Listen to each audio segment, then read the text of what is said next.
Para sa ating update balita, suspect sa Antipolo, road rage na namaril na aresto na ng kapulisan.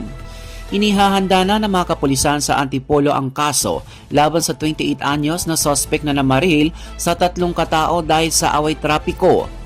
Magugnitang pinagtulungan ng 2 rider ang suspect matapos na makagitgitan sa kalsada City o Kalumpang, Barangay San Jose sa lungsod ng Antipolo. Pinagbabaril ng suspect ang mga biktima kung saan natamaan ang 52 anyos sa ulo, habang 22 anyos na estudyante ay natamaan sa kanyang braso, habang 29 anyos na isang biktima ay sa kanyang tiyan.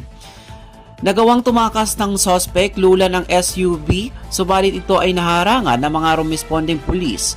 Nakuha sa kanya ang 9mm na baril na mayroong magazine na naglalaman ng 15 bala at 8 fire cartridge ng nasabing baril.